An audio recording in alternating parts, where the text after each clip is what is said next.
নবনীরদ-নিন্দিত কান্তিধারম রসসাগর নাগর ভূপবরং। हरे कृष्णा। सादर प्रणाम। हम लोग श्रीमद् भागवतम के तीसरे स्कंद में हैं। 26वां अध्याय चल रहा है। आज हम लोग श्लोक संख्या 8 से कंटिन्यू करेंगे, 8 से 14 तक करेंगे।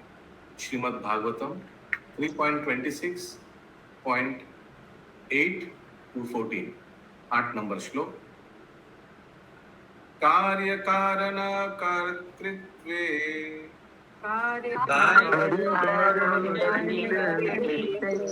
कारणं प्रकृतिं विदु भोक्तृत्वेषु तदुत्थानां पुरुषं प्रकृते परम्।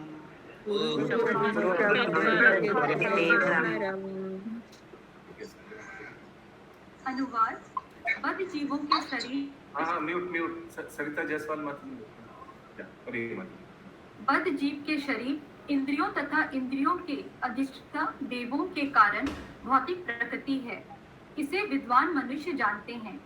स्वभाव से दिव्य ऐसे आत्मा के सुख तथा दुख जैसे अनुभव स्वयं आत्मा द्वारा उत्पन्न होते हैं।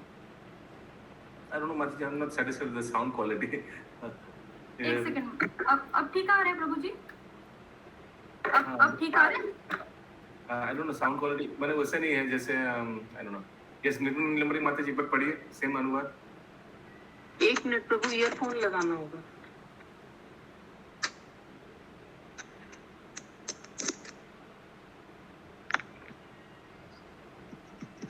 बद्ध जीव के शरीर इंद्रियों तथा इंद्रियों के अधिष्ठाता। This sound quality.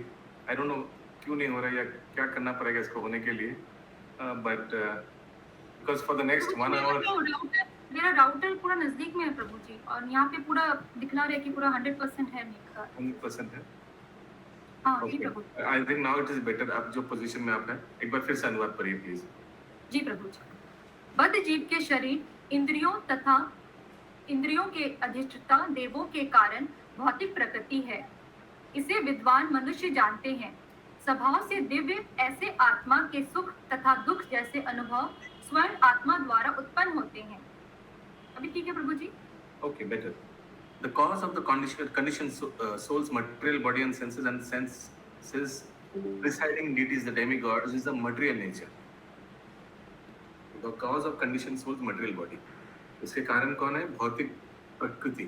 This is understood by learned men. The feeling of happiness and distress of the soul, who is transcendental by nature, are caused by the spirit soul himself. तो आत्मा खुद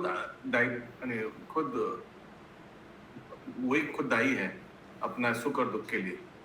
तात्पर्य स्लोली। तात्पर्य भगवद गीता में कहा गया है कि जब भगवान इस संसार में अवतरित होते हैं तो वे आत्म माया द्वारा पुरुष के रूप में आते हैं। वे किसी परा प्रकृति द्वारा बाध्य नहीं किए जाते।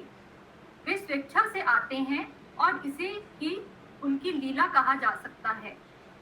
किंतु यहाँ स्पष्ट रूप से कहा गया है कि बद्ध जीव को प्रकृति के तीनों गुणों के अधीन किसी विशेष प्रकार का शरीर तथा इंद्रियां धारण करने के लिए बाध्य किया जाता है। उसे अशोक प्रभु। हरे कृष्ण। यहाँ पर लिखा गया है तो वे आत्म माया द्वारा पुरुष के रूप में आते हैं। वे किसी परा प्रकृति द्वारा बाध्य नहीं किए जाते। इसका मतलब is not forced by any superior energy. यानी भगवान के ऊपर तो कोई है नहीं जो भगवान को भेजते हैं। ठीक है, भगवान स्वयं आते हैं अपने स्वेच्छा से। लेकिन उनकी एक्टिविटी तो परा प्रकृति के माध्यम से ही होती है ना। हाँ, इंग्लिश में लिखा है परा प्रकृति। He is not forced by any superior energy.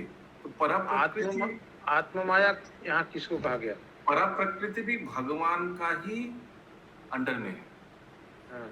हाँ, तो ऐसे वही किसी जैसे जीव हम लोग को तो फोर्स किया जाता है यहाँ आने के लिए, जाओ। लेकिन भगवान को कोई फोर्स नहीं करता, भगवान स्वेच्छा से आते हैं। अपरा प्रकृति तो दूर की बात, परा प्रकृति भी भगवान को फोर्स नहीं कर सकता, दोनों भगवान के अंडर में है, यही बोला जा रहा है। तो आत्म माया को ही परा प्रकृति कहा गया। आई डोंट नो, देखना पड़ेगा हिंदी में, एक्चुअली मेरे पास तो इंग्लिश बुक है। आत्मा माया कहाँ लिखा हुआ है? First line, first second line में। अच्छा, मिल गया। He comes as a person by his own energy, आत्मा माया, आत्मा माया, यस, मोह माया माने बहिरंगा शक्ति, और योग माया माने आत्मा माया। Okay, very good. और एक नया वर्ड हम लोग को मिल गया, आत्मा माया। किसके लिए? पराशक्ति के लिए। यस, कंचन माता जी ने कुछ लिखा है, क्या लिखा है? हरे कृष्ण प्रभु, who forced us to come here? Please explain it. Who forced us? Because of our activities were not Krishna consciousness, were not Krishna conscious, sorry. So then we were sent here. Go, repair yourself. वो अपनी इच्छा से आते हैं, यही तो बात हुई। नहीं, हम लोग अपनी इच्छा से नहीं आते हैं। नहीं, वो भगवान की बात। हम लोग को फोर्स करके भेजा जाता है, जाओ जेल में जाओ, सुधारो, फिर वापस आओ। ओके, यस, भगवान इस संसार में अपनी इच्छा से आते हैं, वही तो। हाँ, भगवान अपनी इच्छा से आता है। अभी हमको लीला करना है, हरे कृष्णा प्रभु जी, यहाँ पे अपनी इच्छा से आता है, लेकिन फिर भी एक स्केड्यूल है।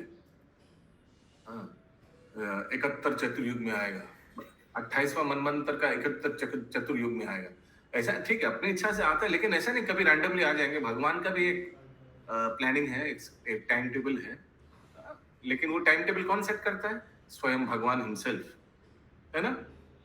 He also has some agenda. Treta युग में आते हैं रामचंद्र रूप में, लेकिन ये जरूरी नहीं है।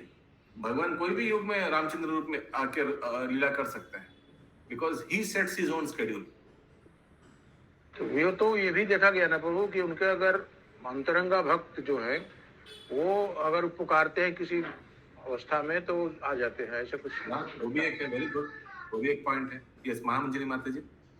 हरे कृष्णा प्रभु, यहाँ पे भी लिखा हुआ है, प्रकृति के 3 गुणों के अधीन किसी विशेष प्रकार का शरीर तथा इंद्रिय धारण करने के लिए बाध्य किया जाता है। तो बद्ध जी को बाध्य किया जाता है आने के लिए? बाध्य किया जाता है, ऑब्वियसली, उनका प्रकृति के हिसाब से, उनका नेचर के हिसाब से, उनका इच्छा के हिसाब से।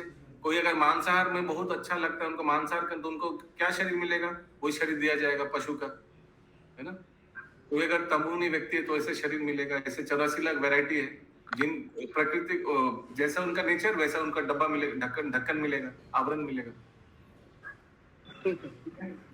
आगे। হরে কৃষ্ণ প্রভু। यस প্রভু প্রভু একটু স্লো করে পড়লে একটু ভালো হয়। একটু স্লো করে পড়ুন প্লিজ। ठीक है।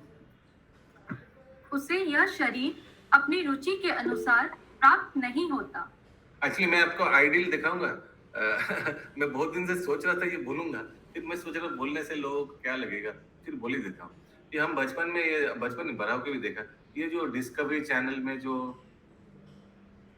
आई डोंट नो, वो जो एनिमल दिखाता है ना, ये आप लोग देखे होंगे ना, नेशनल ज्योग्राफिक चैनल में जो वो जो पढ़ता है ना, कितना स्लोली और कितना प्रिसाइसली पढ़ता है। आप लोग भी है, कोई 2-4 है जो ऐसे पढ़ता है। It's very pleasing to the ear. हाँ, because it's not 1 minute speech. आप आधा घंटा 1 घंटा पढ़ेंगे, so the words must be pronounced very peacefully, pleasingly, and it would should be very soothing to the years.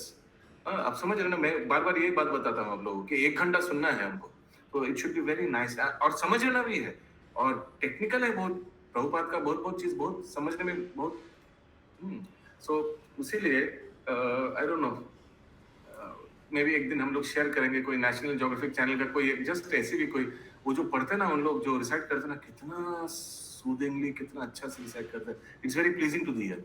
तो मैं रिक्वेस्ट करूंगा आप लोग भी ट्राई कीजिए वैसे पढ़ने। द्वितीय है प्रभु।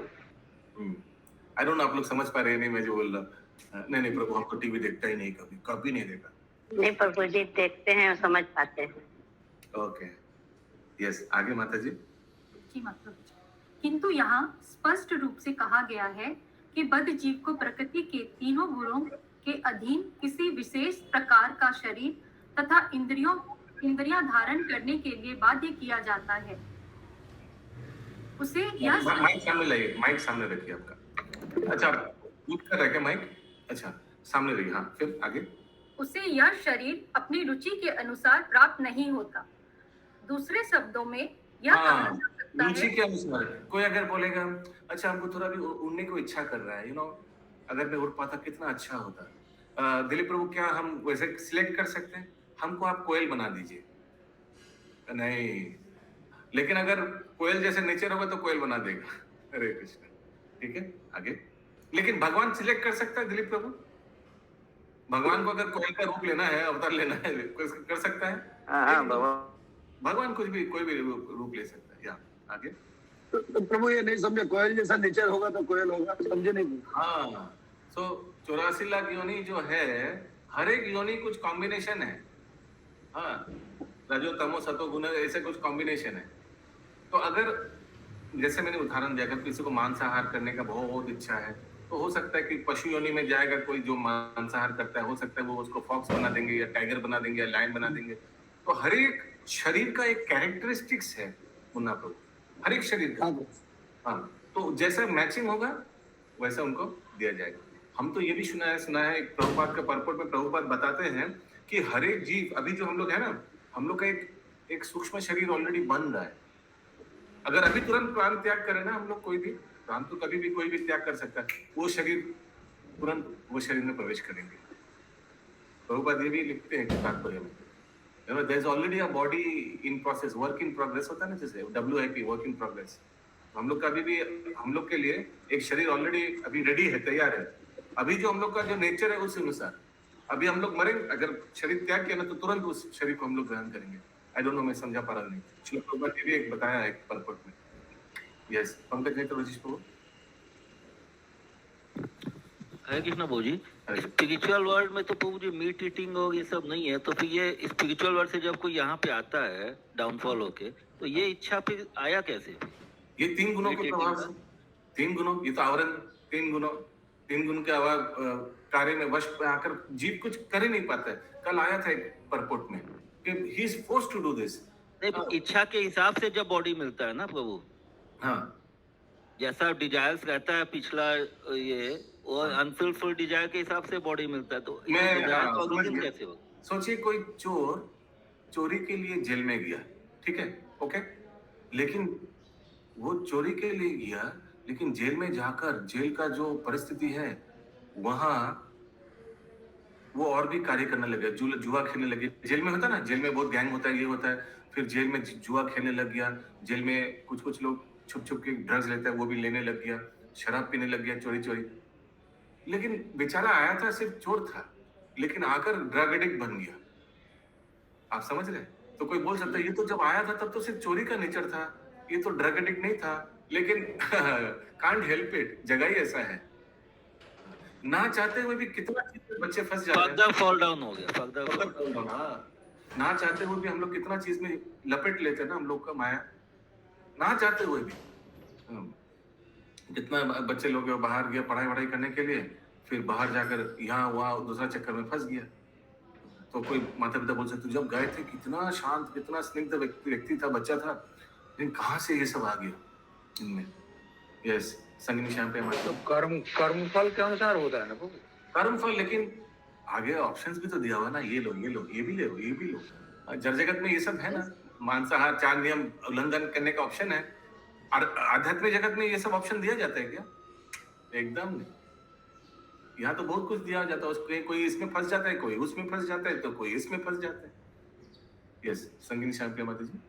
यस, पर जैसे आप बोले ना कर्मों के अनुसार दूसरा शरीर बनते रहता है, तो जैसे कोई इंसान है गलत कर्म किया, मतलब 80% उसका कुकर्म के वजह से गलत शरीर बन रहा है, अचानक लास्ट मोमेंट में वो भक्ति आध्यात्मिक नहीं हुआ लेकिन कुछ अच्छा बना, मतलब उस जानवर के लायक नहीं हुआ, तो फिर उसका क्या गति होगा प्रभु? बाई चांस 20% वो अच्छा किया अपना, तो अच्छा का डेफिनेशन देना पड़ेगा, अच्छा का डेफिनेशन देना पड़ेगा, क्योंकि होता है कुछ अच्छे कर्म किया, अच्छा कर्म कुछ क्या, अच्छा अच्छा मीन्स क्या? भक्ति का बात ही अलग है, और पायस एक्टिविटी हो गया तो बात अलग। तो अच्छा का you have to explain what is अच्छा मीन्स क्या।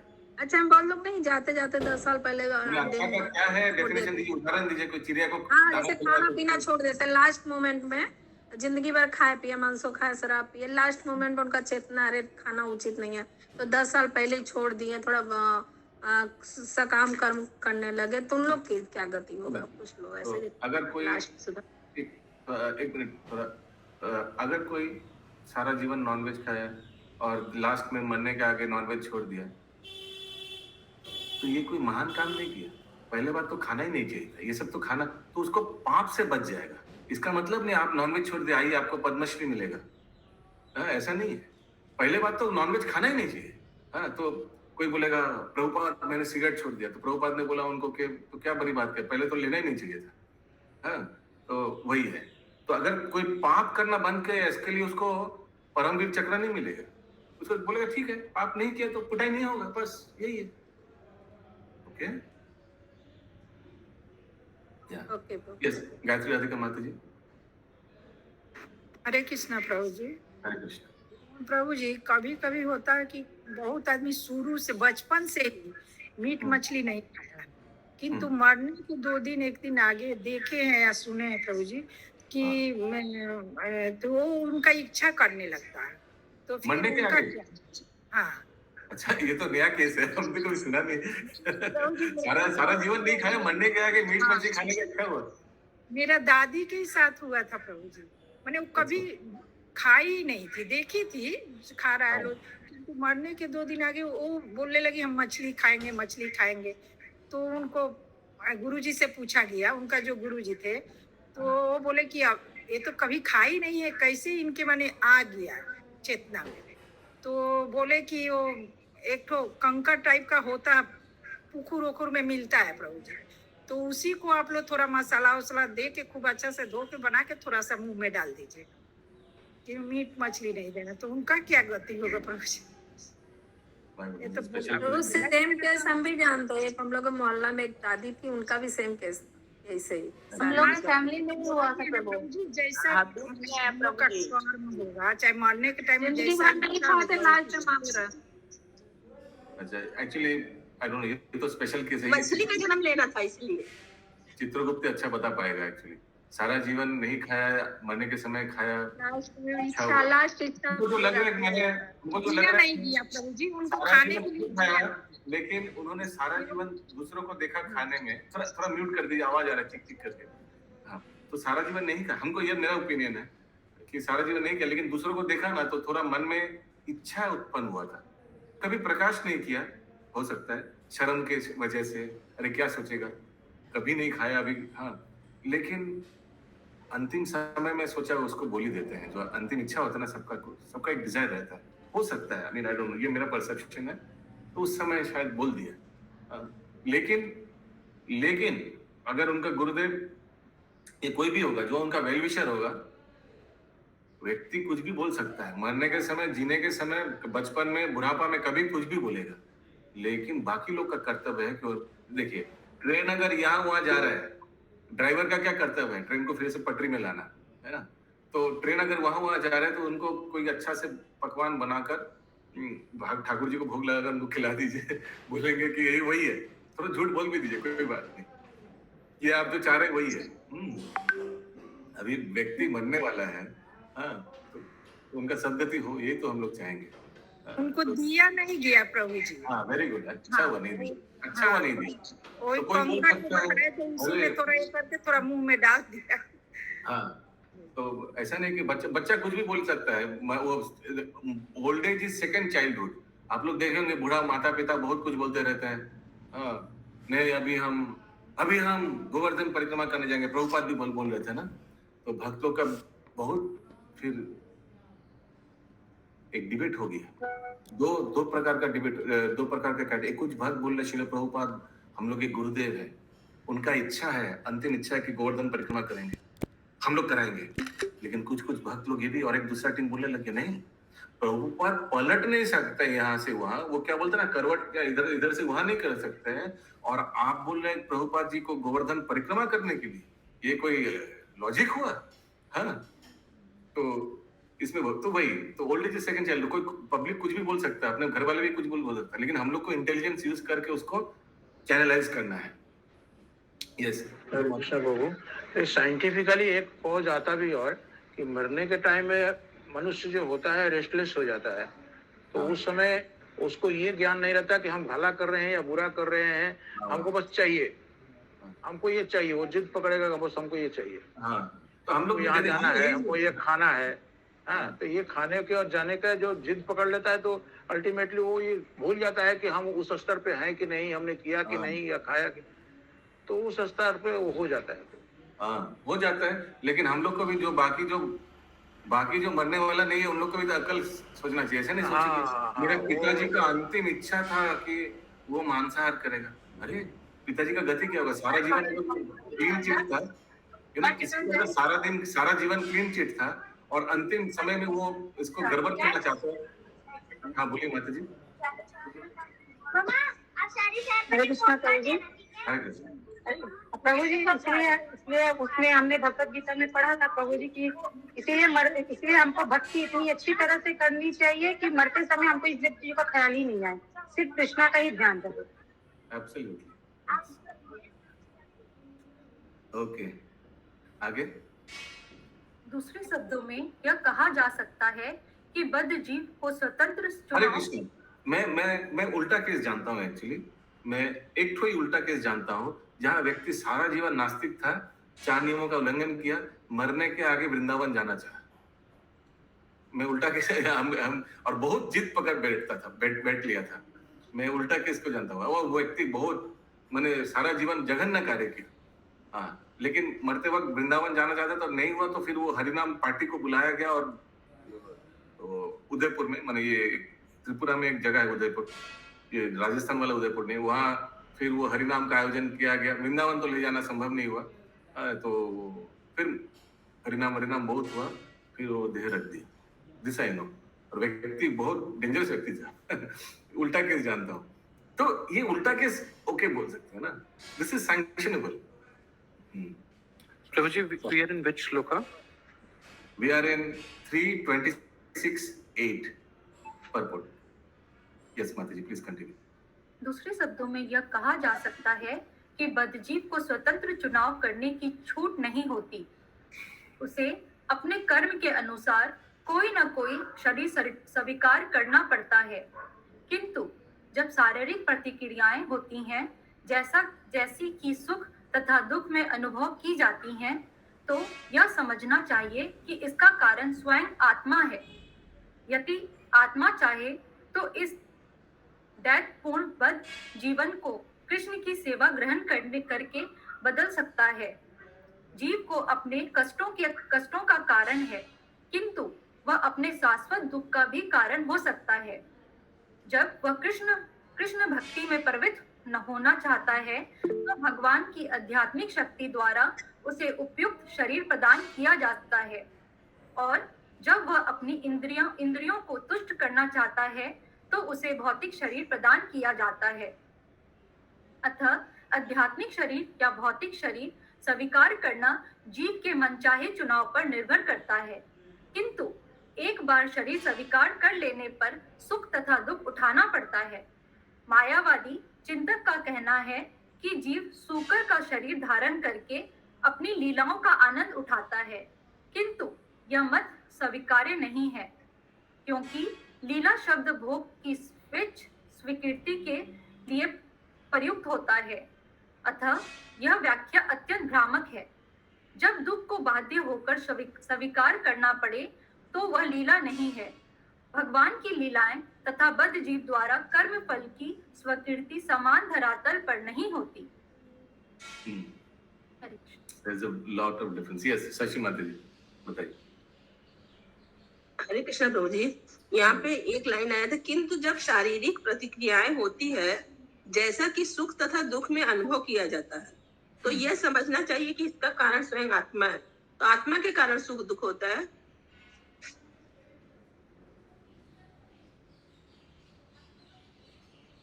Thus, his free choice to accept a spiritual body or material body. But once the body is accepted he has to enjoy सब। कहाँ है माता जी, थोड़ा बताइए ना, इसका इंग्लिश हमको देखना है।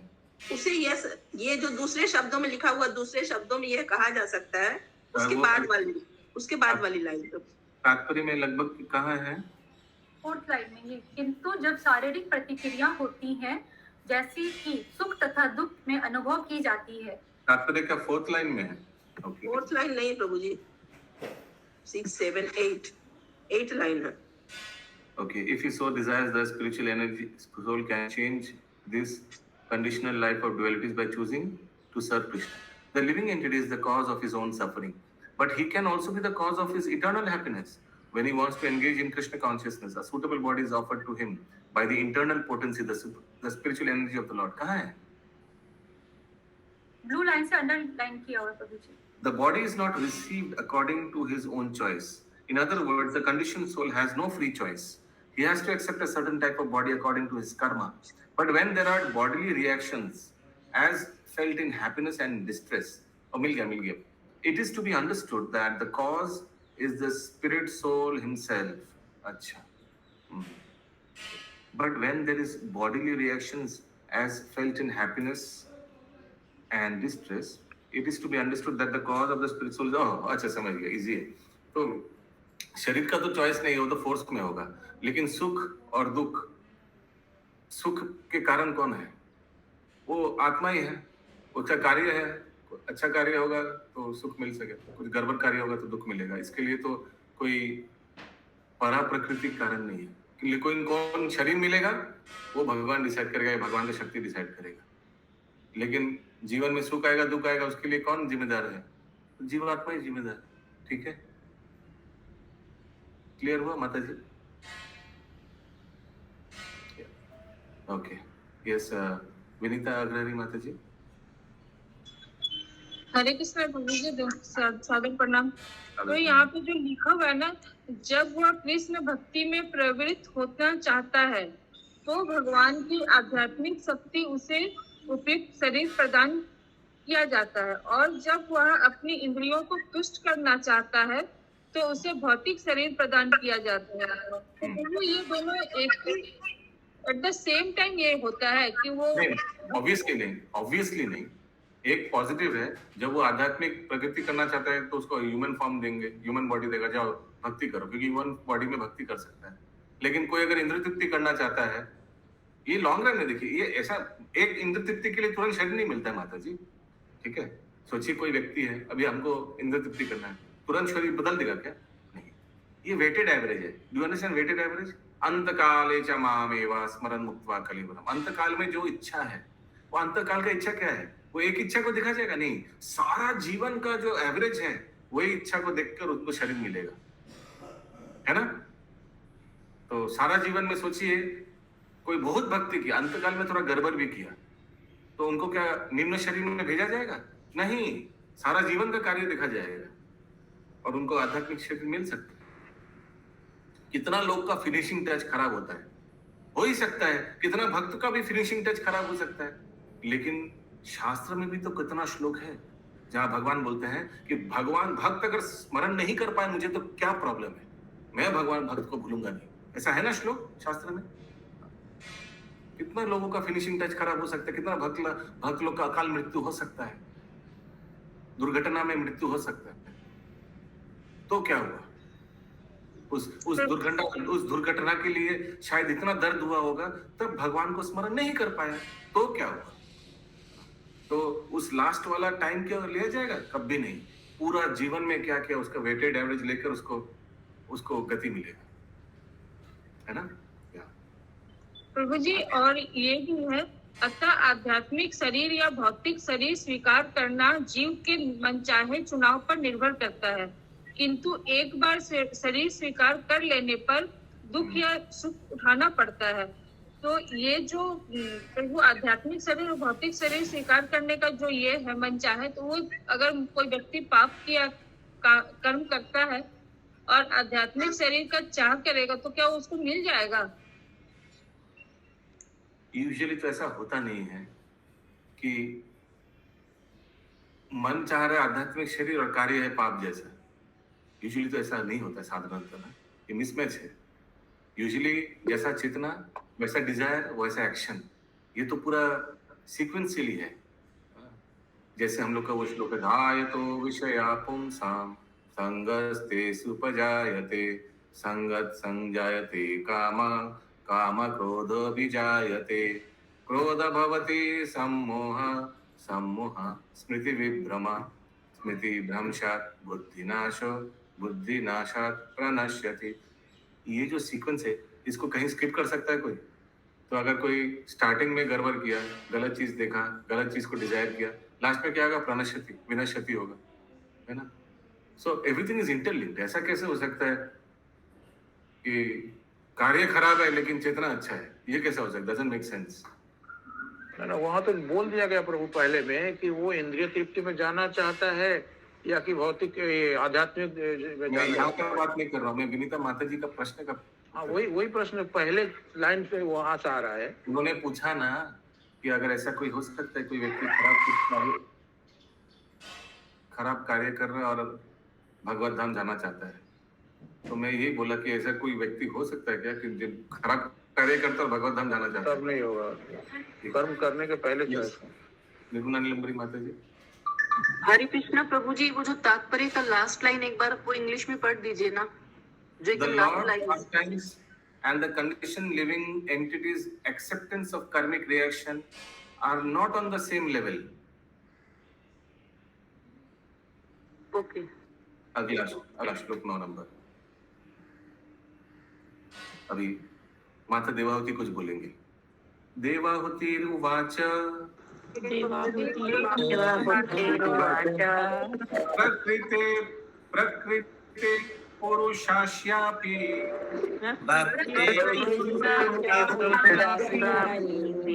लक्षणं पुरुषोत्तम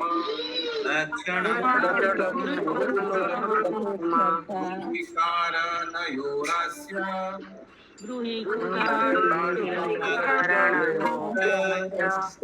तदसच्च यदात्मकम्।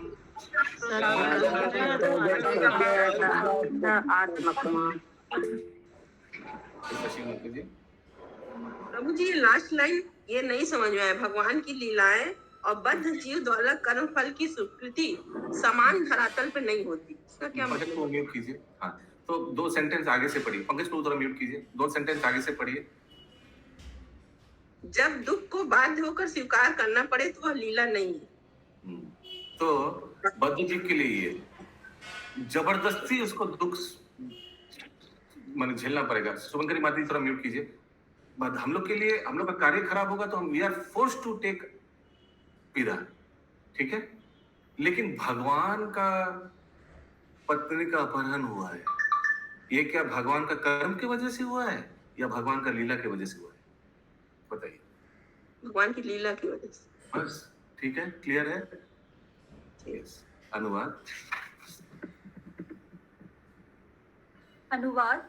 देवहूति ने कहा, हे भगवान, आप परम पुरुष तथा उनकी शक्तियों के लक्षण कहें, क्योंकि ये दोनों इस प्रकट तथा अप्रकट सृष्टि के कारण हैं। Kindly explain the characteristics of the Supreme Person and his energies. For both of these are the cause of this manifest and unmanifest creation. तो भगवान का कार्यकलाप के बारे में, उनके शक्तियों के बारे में जानना चाहते हैं। तात्पर्य, प्रकृति का संबंध परमेश्वर तथा जीव आत्मा दोनों से है। ठीक वैसे ही है जैसे कि स्त्री अपने पति से पत्नी के रूप में और बच्चों से माता के रूप में संबंधित होती है। भगवत गीता में भगवान का कथन है कि वे माता प्रकृति के गर्भ में जीव आत्मा रूप संतानों को प्रविष्ट कराते हैं और फिर जीवों की समस्त योनियां प्रकट होती हैं। प्रकृति के साथ समस्त जीवों के संबंध की व्याख्या की जा चुकी है। अब देवहूति अपनी प्रकृति तथा परमेश्वर के बीच जो संबंध पाया जाता है उसके विषय में पूछती हैं। इस संबंध का परिणाम फल प्रकट तथा अप्रकट जगत बताया गया है। अप्रकट जगत सूक्ष्म महत्व तत्व है और इस महत्व तत्व से दृश्य जगत प्रकट हुआ। The unmanifested material world is the subtle Mahatattva. The product of that relationship is stated to be the manifest and unmanifest material world. Yes, Pankaj Prabhu. तो महातत्व एंड सटल महतत्व इसमें क्या फर्क है? हाँ, थोड़ा आगे देखने से अच्छा होगा। ये समझना है कि सब कुछ हम लोग के मैनिफेस्ट नहीं हुआ। ये जड़ जगत का बात हो रहा है, ठीक है? आध्यात्मिक जगत को तो दिमाग में ला ही गई मत। जड़ जगत का बात हो रहा है। इसमें दो भाग किया गया है, अनमैनिफेस्ट और मैनिफेस्ट। जो हम लोग देख पा रहे हैं ये मैनिफेस्ट है, जो हम लोग इस जड़ जगत में नहीं देख पा रहे वो अनमैनिफेस्ट है। तो थोड़ा देखते हैं आगे, कुछ अगर आता है तो product of that relationship is stated to be the manifest and unmanifest material world. The unmanifested material world is the subtle महातत्व। शायद मन बुद्धि अहंकार वही होगा सटल महातत्व। 24 में क्या क्या है सटल? सूक्ष्म क्या है? मन बुद्धि अहंकार। वो तो अनमैनिफेस्ट है ना हिरणमय गौरांग प्रभु? एंड फ्रॉम दैट, हाँ प्रभु, वो जो अभी तो मैनिफेस्टेड है, ये इसका पहले तो अनमैनिफेस्टेड था, उसी का बारे में बोल रहा है। अभी तो मैनिफेस्टेड है। हाँ, ये जगत सृष्टि होता है, ध्वंस होता है, ध्वंस का टाइम में वो तो अनमैनिफेस्टेड रहता है। वो भी हो सकता है। प्रभु बता रहे जब प्रलय हो जाता है और सब महातत्व, इंद्रावती माता जी कहाँ चला जाता है प्रलय के समय? सब महाविष्णु के अंदर चला जाता है, तो उस समय सब अप्रकट होता है। वो भी हो सकता है। ये प्रभुपाद जी आगे कुछ बोला नहीं तो इसीलिए आगे बढ़ते हैं। हरे कृष्ण प्रभु जी, कौन सा श्लोक होगा यहाँ पे? वे माता प्रकृति के गर्भ में जीवात्मा रूप संतानों को प्रविष्ट करा। अहम बीज प्रदा प्रतिष्ठा वाला। हाँ, बोल सकते हैं। या वैदिक साहित्य में बतलाया गया है कि परमेश्वर की दृष्टि डालने से ही सारी भौतिक शक्ति प्रविष्ट हो जाती है और तब प्रकृति से प्रत्येक वस्तु उत्पन्न होती है। भगवत गीता के 9वें अध्याय में भी पुष्टि की गई है कि उन्हीं की दृष्टि के अंतर्गत अध्यक्षण अर्थात उनके निर्देशन तथा उन्हीं की इच्छा से प्रकृति कार्य करती है। याद है ना 9.27? 3 is a 9, 3 into 3 into 3, 9 into 3, 27। प्रकृति में 3 गुण into 3 मोड्स ऑफ मटेरियलिज्म। वो नहीं प्रभु जी, ये मयाध्यक्षण प्रकृति वाला होगा। सूयते सचराचरम। हाँ, तो 9.27 नहीं है क्या? उस श्लोक नंबर 9.10 है। 9.27 वो है प्रकृति क्रिया प्रणाली। Okay, it is also confirm in the 9। हाँ, ये 9.10 होगा। माया दक्षिणा वर्ड लिखा हुआ है, करेक्ट। यस, कंटिन्यू माता जी। सो माया दक्षिणा, ये भगवान बताते हैं मेरे अध्यक्षता में प्रकृति है, जो जड़ जगत की जो प्रकृति है वो भगवान की अध्यक्षता में। आगे, ऐसा नहीं कि प्रकृति मनमाने ढंग से कार्य करती है। प्रकृति के प्रसंग में बद्ध जीवों की स्थिति को समझते हुए देवहूति ने जानना चाहा कि प्रकृति कैसे भगवान के निर्देशन में कार्य करती है और प्रकृति तथा भगवान के बीच कैसे संबंध होता है। दूसरे शब्दों में उन्हें यह जानना चाहा कि प्रकृति के संदर्भ में भगवान के गुण क्या हैं।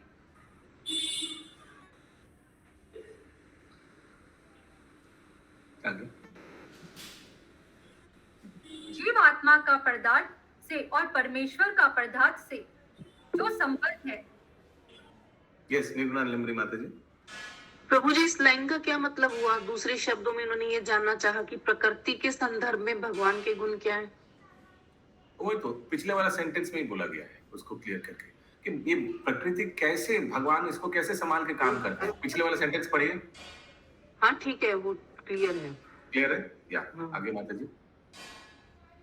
जीव आत्मा का पदार्थ से और परमेश्वर का पदार्थ से जो संबंध है वह समान स्तर पर नहीं है, भले ही मायावादी ऐसा कहते रहें। जब यह कहा जाता है कि जीव आत्माएं मोहग्रस्त होती हैं, तो मायावादी इस मोह को परमेश्वर पर आरोपित करते हैं, किंतु ऐसा होता नहीं है। ईश्वर कभी मोहग्रस्त नहीं होते। सगुणवादियों तथा निगुणवादियों का यही अंतर है। देवहूति अज्ञानी नहीं है, वे इतना तो समझती ही थी कि जीव आत्माएं परमेश्वर के समान स्तर पर नहीं हैं। अत्यंत लघु होने के कारण जीव आत्माएं प्रकृति द्वारा मोहग्रस्त या बद्ध होती रहती हैं।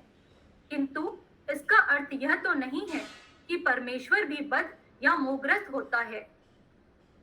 बद्ध जीव तथा भगवान के बीच का अंतर यही है कि भगवान प्रकृति के হরে কৃষ্ণ প্রভু, হরে কৃষ্ণ প্রভু। हरे कृष्ण। Yes, ma'am. প্রভু এই স্ট্যান্ডার্ডের প্রথম লাইনটা জীবের সঙ্গে জড়ের সম্পর্ক এবং পরমেশ্বর ভগবানের সঙ্গে জড়ের সম্পর্ক অবশ্যই সমস্তরের নয়, এটা কি বলছে?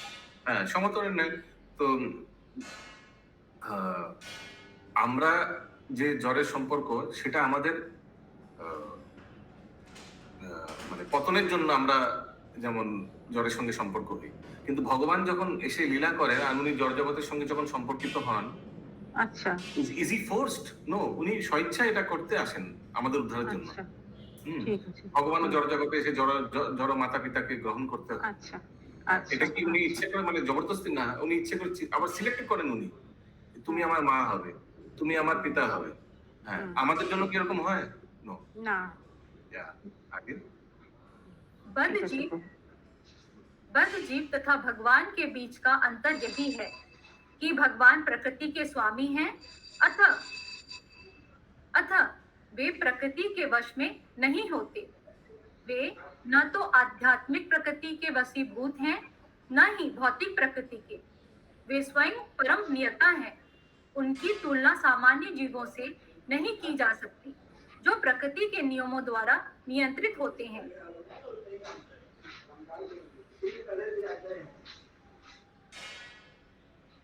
Next para. इस श्लोक में सत तथा असत इन दो शब्दों का प्रयोग हुआ है। दृश्य जगत असत है, यह विद्यमान नहीं है, किंतु भगवान की भौतिक शक्ति सत अर्थात चिर विद्यमान है। प्रकृति सूक्ष्म रूप में भगवान की शक्ति के रूप में विद्यमान रहती है, किंतु कभी कभी यह क्षणिक होती है। यहाँ पर थोड़ा समझना पड़ेगा ये। Two words are used, sat asat. The cosmic manifestation is asat. It does not exist, but the material energy of the Supreme Lord is sat, or ever existing. Okay. असत क्या बोला गया? Cosmic manifestation. और सत किनको बोला गया? But the material energy of the supreme Lord is सत। मटेरियल एनर्जी यानी जो अपरा शक्ति है उसको सत बोला गया यहाँ। Material nature is ever existing in its subtle form as the energy of the Lord, but it sometimes manifests this non-existent or temporary existent nature, the cosmos. An analogy आगे पढ़िए, एक बार पूरा पढ़ लेते हैं। प्रकृति सूक्ष्म रूप में भगवान की शक्ति के रूप में विद्यमान रहती है, किंतु कभी कभी यह क्षणिक होती है। यहाँ पर माता तथा पिता का दृष्टांत दिया जा सकता है। माता तथा पिता दोनों का अस्तित्व है, किंतु माता बच्चे उत्पन्न करती है। इसी प्रकार यह दृश्य जगत जो परमेश्वर के अदृश्य प्रकृति से उत्पन्न होती है, कभी प्रकट होता है और कभी अदृश्य हो जाता है, किंतु प्रकृति सदैव रही आती है। और भगवान इस जगत के सूक्ष्म तथा स्थूल दोनों ही स्वरूपों के परम कारण है। तो ये प्रकृति जो है वो सृष्टि भी होता है, कभी कभी अप्रकट अदृश्य हो जाता है। अदृश्य माने फिर कारणोदक्ष विष्णु या महाविष्णु के अंदर चला जाता है। ठीक है इंद्रवती माता जी, वो जो प्रलय होता चला जाता है ना। तो लेकिन लास्ट वाला सेंटेंस इंपॉर्टेंट है, but the material nature is ever existing. लेकिन हमेशा है प्रकृति, या तो कारणोदक्ष के पेट के अंदर या बाहर, लेकिन है तो हमेशा। क्लियर है ना ये बात? यहाँ पर भौतिक शक्ति सत अर्थात चिर विद्यमान है, कैसे बोला गया प्रभु? हाँ, यही तो मैं उदाहरण दिया प्रभुपाद क्या उदाहरण दिया कि ये जड़ जगत हमेशा है, भौतिक शक्ति उसी लिए हमेशा है। या तो कारणोदक्ष विष्णु के अंदर में या बाहर में, लेकिन है हमेशा, जेल हमेशा है। ये शशि माता जी। और ये दृश्य जगत भी असत लिखा प्रभु जी। दृश्य जगत कौन क्या हुआ? Cosmic manifestation is asat. It does not exist. কে ছবি করুণেশ্বরী মাতাজি কি লিখেছেন প্রথম সেন্টেন্সটা একটু বাংলায় পড়ুন, লাস্ট প্যারাগ্রাফের ফার্স্ট সেন্টেন্স। এই শ্লোকে সৎ এবং অসৎ দুইটি শব্দ ব্যবহার করা হয়েছে। দৃশ্য জগৎ অসৎ, তার অস্তিত্ব নেই, কিন্তু ভগবানের প্রকৃতি সৎ অথবা চিরস্থায়ী। আবার পড়বো? না, আর পড়তে হবে। দৃশ্য জগৎ অসৎ, the cosmic manifestation is asat, it does not exist, but the material energy of the Supreme Lord is sat or ever existing. Cosmic manifestation, कोई यस कोई आइडिया दीजिए थोड़ा। यस हिरण में गौरांग प्रभु। हाँ, हरे कृष्ण प्रभु जी, जो भगवान का शक्ति है, मतलब जहाँ से ये जड़ जगत सृष्टि आता है, ये सत है, लेकिन जड़ जगत हर वक्त प्रकाश होता नहीं, कभी अंतर्ध्यान हो जाता है, कभी प्रकाश होता है, इसको असत बोल रहे हैं। जो कुछ समय के लिए आता है और कुछ समय के बाद चला जाता है, ये असत। लेकिन ये जहाँ से आता है वो भगवान का जो बहिरंग माने शक्ति है, उसको सत बोल रहा है। जहाँ से सृष्टि है ये जड़ जगत, वो सोर्स को सत बोल रहे हैं। Okay. The cosmic manifestation is asat because it does not exist. Exist ही नहीं करता है। ये शशि माता जी प्रश्न है या इसका कुछ आइडिया है? नहीं प्रभु जी, प्रश्न था, क्योंकि यहाँ पे लिखा था पहले जो अप्रकट जगत सूक्ष्म तत्व है और इस महत्व तत्व से दृश्य जगत प्रकट हुआ, ये जो फर्स्ट पैरा में था, और यहाँ पे लिखा दृश्य जगत।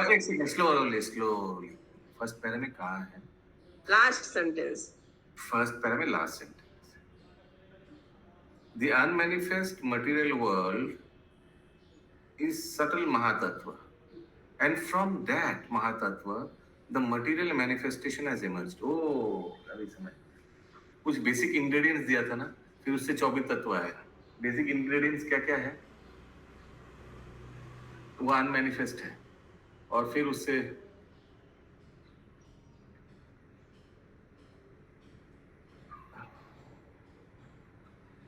ये जब सृष्टि हुआ था, सृष्टि में हाँ, महत तत्व से 24 तत्व आता है, महत तत्व से। हाँ, इसको ये महत तत्व, वो तो अनमैनिफेस्टेड है ना, महत तत्व ये भगवान का एनर्जी है ना, तो उसको सत, उसको असत बोला गया है ना, उसको सत बोल रहे हैं। असत बोला गया है, उससे आ रहा है सत, यानी भौतिक जगत जब सृष्टि हुआ और कुछ टाइम के बाद वो नहीं रहेगा, देखा ही नहीं पड़ेगा, इसी को असत बोल रहा है। टेम्पोररी को असत बोल रहा है, कभी देखता है कभी देखता नहीं, लेकिन जहाँ से आया ये परमानेंट है। और कोई कुछ शेयर करना चाहेंगे? नंदिनी माता जी, Pankaj Netra, Rajesh Prabhu, anything to share? Okay, Rajiv Bang Prabhu, okay. Hare Krishna, you want to share something in this light, in this context? Okay okay, अगला पैरा हो गया, ये खत्म हो गया? जी प्रभु जी। ओके, अगला अभी 4 श्लोक बाकी है, तो हम लोग आगे बढ़ते हैं। यस, आशीष गुप्ता प्रभु। प्रभु जी, वो एनालॉजी मेरे को समझ में नहीं आया, बाकी सब तो समझ में, लेकिन वो एनालॉजी समझ में नहीं आया। मुझे तो एनालॉजी समझ में आया, बाकी सब समझ में नहीं आया। एनालॉजी यही है, sometimes the mother begets children. Similarly, the cosmic manifestation which comes from the unmanifest material nature of the Supreme Lord sometimes appear and again disappear. Analogy may be made with the father and mother. The mother and the father exist, but sometimes the mother begets children. Analogy may be made father and mother. Father कौन है? कृष्ण, यानी mother is Prakriti. The mother and the father exist, but sometimes the mother begets children. यानी manifest हुआ है. Begets children माने manifest हुआ है, you know. हाँ. Similarly, this cosmic manifestation which comes from the unmanifest material nature of the Supreme Lord sometimes appear and again disappear. वही जो हिरण्मय गौरांग प्रभु बता रहे थे, कभी ये प्रकट होता है और कभी वापस फिर प्रलय हो जाते हैं अंदर, यही हमको समझ में आया। Yes. हाँ बोलिए राजीव प्रभु। यहाँ पे बताया जा रहा है, जो मेरे को समझ में आया कि भौतिक शक्ति जो है उसको चीज बोला गया, जो दृश्यमान जगत, जो जगत प्रकट होता है उसको असत बोला गया, क्योंकि ये जगत कभी प्रकट हो रहा है, कभी अपकट अवस्था में रह रहा है, इसलिए उसका असत बोला गया। और भौतिक प्रकृति जो है वो सब में प्रेजेंट है, चाहे जैसा आपने बोला था महाविष्णु के अंदर में प्रेजेंट हो, चाहे बाहर प्रेजेंट हो, वो सब में प्रेजेंट है। तो इसलिए भौतिक प्रकृति जो है उसको भौतिक शक्ति जो है उसको चीज बोला गया। और जो दृश्यमान जगत है जो मैनिफेस्ट हो रहा है फिर लुप्त हो रहा है, इसलिए उसको असत बोला गया। असत को प्रभु जी बोला गया इंग्लिश में, द कॉस्मिक मैनिफेस्टेशन इज असत, it does not exist. Yes, जो भौतिक जगत जो आ रहा है भौतिक जगत को असत बोला गया, इन भौतिक शक्ति को सत बोला गया, भौतिक शक्ति को सत बोला गया। जो जगत दृश्यमान जगत शक्ति को सत बोला है, तभी रहे। हाँ, शक्ति को सत बोला गया, शक्ति सब पर प्रेजेंट है, कभी वो एक्टिव है कभी वो पैसिव है। लेकिन जो दृश्यमान जगत है वो प्रकट जब हो रहा है, जब भौतिक शक्ति एक्टिव अवस्था में है तो दृश्यमान जगत प्रकट हो रहा है, और जब वो एक्टिव नहीं है तो ये दृश्यमान जगत लुप्त हो जा रहा है। तो इसलिए ये दृश्यमान जगत को बोला गया है असत। आ रहा है फिर जा रहा है, फिर तो फिर इट डज नॉट एग्जिस्ट क्यों लिखना? ये मायावादी लोग वो बोलते हैं प्रभु। नहीं मायावादी का नहीं बोला, मायावादी लोग बोलते हैं कि जे सत ब्रह्म सत्य जगत मिथ्या है। हाँ वो बोलते हैं, लेकिन हम लोग का लिए थियरी मतलब ये प्रभुपाद जी बता रहे हैं, मायावाद थियरी नहीं बोल रहे, ये वैष्णव तत्व है। ओके आगे बढ़ते हैं, नहीं तो इसमें और प्रभु जी एक वर्ड इसमें लिखा अदृश्य प्रकृति, वो अदृश्य प्रकृति क्या होता है? इसमें बोलने से हमारा फिर से दिमाग गर्म हो जाए, प्लीज किसमें बताइए थोड़ा पिन पॉइंट करके। इसी में लास्ट है, इसी प्रकार यह दृश्य जगत जो परमेश्वर की अदृश्य प्रकृति से उत्पन्न होता है, कभी प्रकट होता है कभी अदृश्य होता है। Material nature of the supreme Lord, this cosmic manifestation which comes from, वो एक ही बात है, वही हो गया अदृश्य, वही असत, वही हम लोग के बुक में अव्यक्त लिखा है, अव्यक्त। यस, निर्गुणालंबरी माता जी, वो एक ही चीज है। हरे कृष्णा प्रभु जी, इस पैराग्राफ के स्टार्ट मतलब ये थर्ड पैराग्राफ के इसमें लिखा है लाइन, प्रकृति सूक्ष्म रूप में भगवान की शक्ति के रूप में विद्यमान रहती है। प्रकृति सूक्ष्म रूप में मतलब अनुरूप में। रुकिए, थर्ड पैरा में कहाँ है? 1 2 3 नहीं प्रभु, लास्ट पैराग्राफ का थर्ड लाइन। अरे बाबा, लास्ट पैराग्राफ डेंजर पैराग्राफ, उसी में सबका प्रश्न है। यस, लास्ट पैराग्राफ का थर्ड लाइन। प्रकृति सूक्ष्म रूप में भगवान की शक्ति के रूप में विद्यमान रहती है, तो सूक्ष्म रूप मतलब अनुरूप में। Okay, material nature is ever existing in its subtle form as the energy of the Lord. Material nature is ever existing. वो बहिरंगा शक्ति हो गया क्या प्रभु? हाँ, वो एनर्जी शक्ति के, वो पिछले वाला सेंटेंस में लिखा है ना, but the material energy of the supreme Lord is sat or ever existing. Hindi में क्या है? प्रभु हिंदी में तो लिखे प्रकृति सूक्ष्म रूप में, तो सत का मतलब क्या सूक्ष्म होता है? आप बोल रहे पिछली लाइन से कनेक्ट है ये। हाँ, but the material energy of the Lord is sat or ever existing. माने पृथ्वी, माने ये जो जगत प्रकृति है वो हमेशा है। जैसे मैं बता रहा था, वो उदाहरण देते श्रील प्रभुपाद, या तो अंदर है बाहर है, लेकिन है हमेशा। ठीक है, material nature is ever existing in its subtle form as the energy of the Lord. subtle form क्यों? क्योंकि सूक्ष्म रूप में अभी महाविष्णु के अंदर में है, ठीक है, और energy of the Lord, but it sometimes manifest, लेकिन कभी कभी बाहर आता है जब महाविष्णु एक्सेल करता है ना, and but it sometimes manifest this non existence और temporary existing nature the cosmos. हाँ, कभी कभी बाहर भी आता है, कभी कभी अंदर भी चले आते हैं। जब अंदर जाते है उसको सूक्ष्म रूप बोला गया है। ठीक है, क्लियर है? यस प्रभु। ओके, फाइनली यस अशोक प्रभु। कंक्लूजन तो लगता है कि शिरोधाक्षी विष्णु पर जाता है, सोर्स तो वही है ना इस ब्रह्मांड के। तो ब्रह्मांड से जहाँ सृष्टि हुआ तो ब्रह्मांड जब आता है तभी आते हैं शिरोधाक्षी विष्णु, तो चिरस्थायी तो नहीं हो पाए हो। This could be cosmic manifestation is asat, it does not exist. Could be, हो सकता है. Yes, शशि माता जी. ठीक है प्रभु जी, वही क्वेश्चन समझ में नहीं आया लेकिन. विनीता माता जी. प्रभु दृश्य जगत क्या है? मटेरियल नेचर, दृश्य जगत जो देख पा रहे हैं आप आसपास, बाहर, अंदर, सब जगह दृश्य जगत 24 तत्व से बना हुआ. ठीक है. यस, राजीव बंग प्रभु. तो यहाँ एक जगह बताया गया माता देवहूति बहुत बुद्धिमान थी. तो एक जिस कल मैं बता रहा हूँ कि उनको तो खाली श्लोका बताया गया तो समझ में आ गया. हम लोग को इतना बड़ा पॉपट होने के बाद भी समझ में नहीं आ रहा.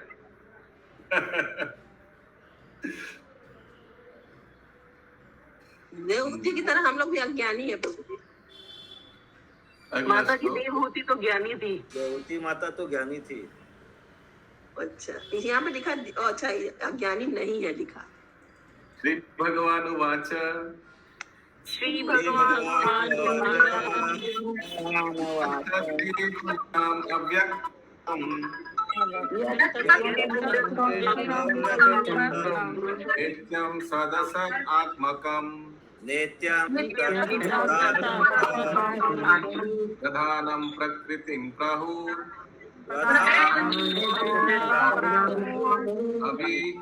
अविशेषं विशेषवत्.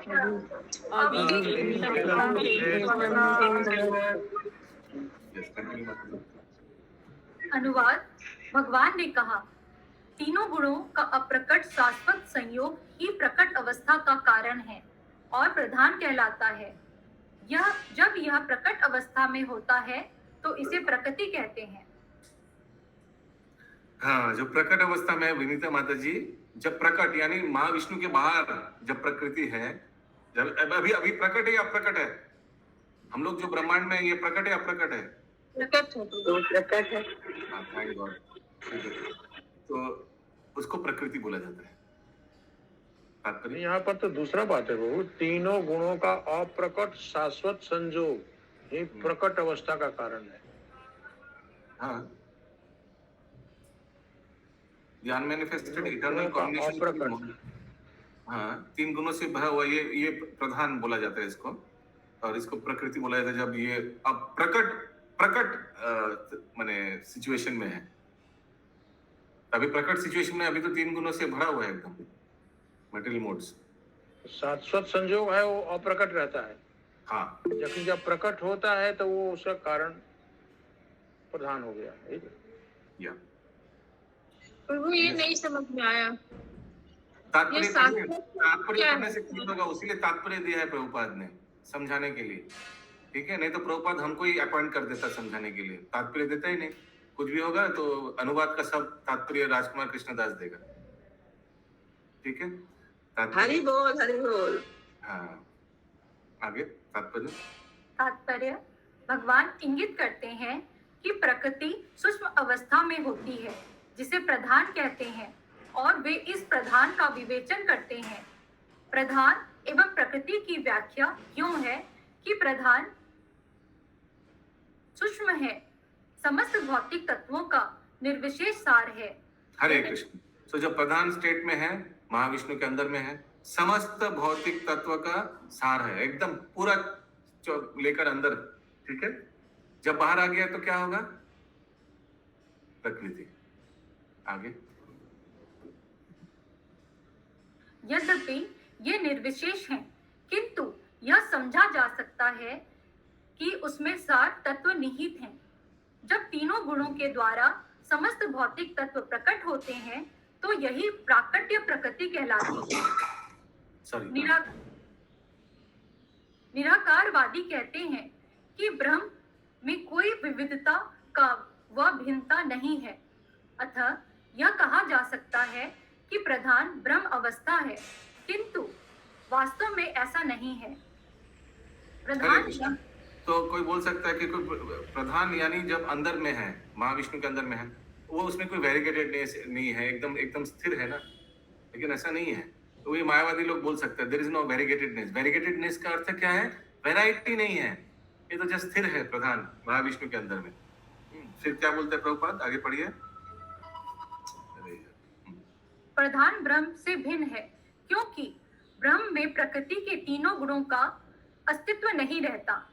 यह तर्क किया जा सकता है कि महत् तत्व नहीं, अभी समझना पड़ेगा। अभी कुछ भी लाइन छोड़ेंगे, बाद में 20 प्रश्न आएगा, उसीलिए कोई लाइन छोड़ना ठीक नहीं रहेगा। ये भी समझ में नहीं आ रहा प्रभु जी, ये वाला अनुवाद तात्पर्य कुछ समझ में नहीं आ रहा, पता नहीं क्यों। कुछ अभी कंप्लीट नहीं, और आपका आगे से समझ में नहीं आया। यस प्रभु, जितना पढ़ाया गया वही। ये सांख्य फिलोसॉफी अभी ऐसे ही होगा, अगला 2-3 दिन ऐसे ही चलेगा, ठीक है। प्रभु विवेचन मतलब क्या होता है? रुकिए। One may Analysis. One may say that Pradhan is the Brahman stage, but actually the Brahman stage is not Pradhan. Pradhan is distinct from Brahman because in Brahman there is no existence of material modes of nature. तो प्रधान में ये जो गुण है, ये इसका कोई प्रभाव नहीं है। जब महाविष्णु के अंदर में जो 24 तत्व अंदर है, तो उस समय कोई गुण का कार्य नहीं होता है। There is no material modes. Material modes कब आता है? जब बाहर प्रकृति रूप में मैनिफेस्टेशन होता है। Then these 3 modes work. आगे एक बार कंप्लीट कर लेते हैं, फिर we'll take questions. Yes, आगे। यह तर्क किया जा सकता है कि महत् तत्व भी प्रधान से भिन्न है, क्योंकि महत् तत्व में प्राकट्य होता है, किंतु यहाँ प्रधान की वास्तविक व्याख्या दी गई है। जब कार्य कारण स्पष्ट रूप से प्रकट नहीं होते, अव्यक्त, तो समस्त तत्वों में कोई प्रतिक्रिया नहीं होती और प्रकृति की इस अवस्था को प्रधान कहते हैं। प्रधान काल तत्व भी नहीं है। ओके, सो प्रधान स्टेट में कोई रिएक्शंस कुछ नहीं होता है। The reaction of the total element does not take place. जब पूरा महातत्व पूरा अंदर में है महाविष्णु के, विनीता माता जी ध्यान से सुनिए, उस समय क्या होता है?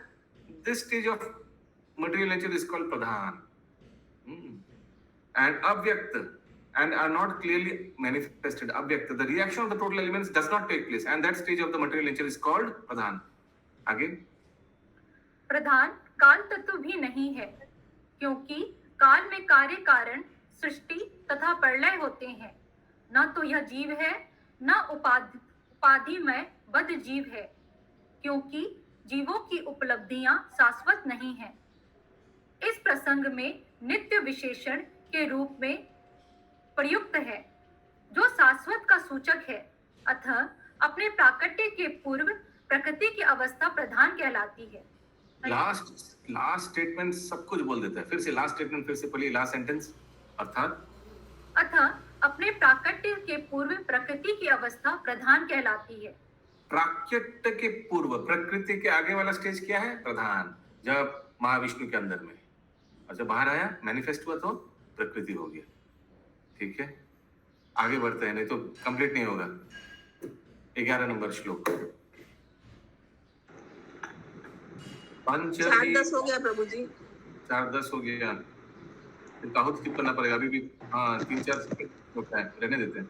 फिर कल कंबाइंड काहुत कर लेंगे, ठीक है, क्योंकि ऐसे भी सबका भेजा फ्राई हो गया। बहुत छोटा श्लोक है, श्लोक बहुत छोटा है। छोटा है, करना है। किसको कहा गया प्रभु?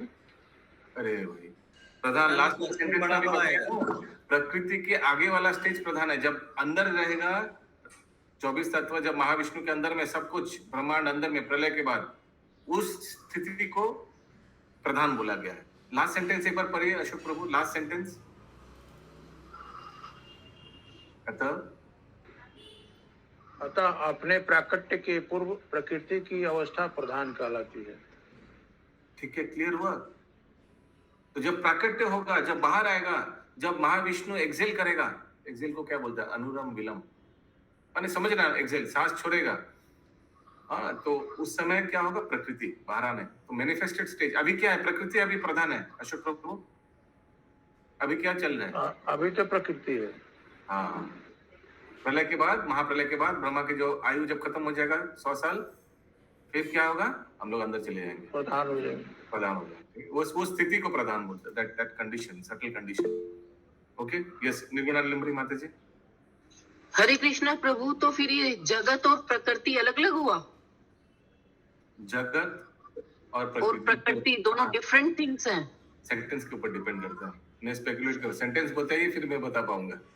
जैसे कि अब 9 श्लोका में कहा गया प्रकट जगत सूक्ष्म महत् तत्व है और इस महत् तत्व से दृश्य जगत उत्पन्न हुआ। 9 श्लोका में कहाँ कहा गया? हाँ, फर्स्ट क्या? 9 श्लोका में कहाँ कहा गया?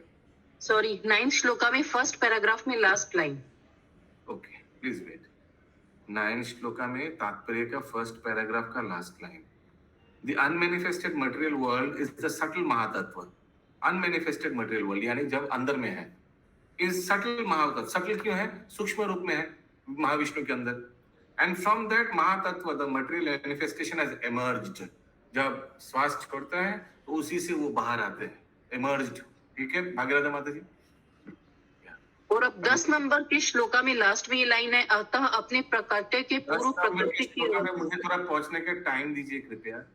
सॉरी, 10 नंबर के श्लोका में कहाँ है? बताइए पहले। अनुवाद में तात्पर्य का लास्ट लाइन।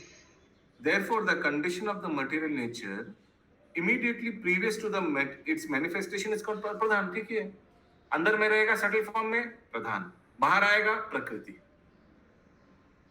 तो मैं ये पूछना चाह रही हूँ, जगत और प्रकृति अलग अलग हुआ ना, या कैसे सेम हुआ? क्या समझेंगे इससे? वर्ड है कहाँ? जगत वर्ड है कहाँ? अरे ये तो लिखा है ना 9th श्लोका के तात्पर्य का लास्ट फर्स्ट पैराग्राफ का लास्ट लाइन, अप्रकट जगत। और सेम है दोनों। तो जगत लिखा गया है। अप्रकट जगत, अप्रकट जगत, जगत और प्रकृति एक है। जगत आप गोला को बोल सकते हैं, वो अंदर जब चला गया जगत। ठीक है, अनमैनिफेस्टेड मटेरियल वर्ल्ड, वो जो अंदर चला गया वो जगत है, और बाहर आ गया तो प्रकृति हो गया। अंदर वो जगत चला गया तो प्रधान हो गया। ठीक है, गोला को बोल सकते हैं। पंकज हेतरोजीश प्रभु। हरे कृष्णा प्रभु जी, ये लास्ट 10th श्लोका का जो अनुवाद तात्पर्य है उसमें यही प्रोसेस तो बताया कि ये 10 श्लोका का तात्पर्य का, हाँ बोलिए कहाँ है? तात्पर्य में ये लास्ट में जो पैराग्राफ है इसमें यही बताया गया कि ये महत्तत्व तो जीव नहीं है, ये नहीं, तो ये प्रोसेस को नेति प्रोसेस बोलते हैं क्या? काल भी नहीं है, जीव भी नहीं है, 3 गुण भी नहीं है। That is called neti. I mean, you know, this is called conclusion by negation. Neti माने conclusion by negation. ठीक है, अभी कैसे बोलूं, समझ रहे ना आप कैसे हो? तो अभी महातत्व ये नहीं है, वो नहीं है, वो नहीं है, ये नहीं है, तो ये है। ये कहाँ लिखा है ये सब? I don't know. Anyways, महातत्व क्या है वो तो बताया गया है, क्या नहीं है I don't see नेति। लास्ट में थोड़ा है, नॉट इट इज द जीवा और marginal potential of the living entity और डेजिग्नेटेड कंडीशंस, और लास्ट में थोड़ा है एक सेंटेंस। हाँ, बीच में भी है, ब्राह्मण नहीं है। Impersonal is Brahman without variegatedness and without differentiation. तो आप लोग घर में भी थोड़ा पढ़ाई कर लीजिएगा, ठीक है? कल हम लोग कंबाइंड क्विज करेंगे। भागीरथ माता इज वेरी हैप्पी। यस महातत्व है ये क्या 24 तत्व से जो बना है उसी को बोलते हैं? यस, महातत्व क्या? हरे कृष्णा प्रभु जी। हरे कृष्णा। यस, माधुरी प्रिया। हरे कृष्णा प्रभु जी, कल राधा अष्टमी है तो प्रभु जी मंदिर में रहेंगे तो फिर 3 बजे क्लास तो होगा प्रभु जी? हाँ, दोपहर 12 बजे तक फेस्टिवल है, 12 बजे तक फास्टिंग हो जाएगा, तो अच्छा से प्रसाद ले लीजिए। हाँ, दोपहर का क्लास। ठीक है, कल मॉर्निंग का क्लास भी होगा, कल दोपहर का क्लास भी होगा। कोई मत बोलिए मॉर्निंग में तो ड्रामा है। सब ड्रामा वाले से रिक्वेस्ट है टाइमली पहुंच जाइएगा, ठीक है? मंदिर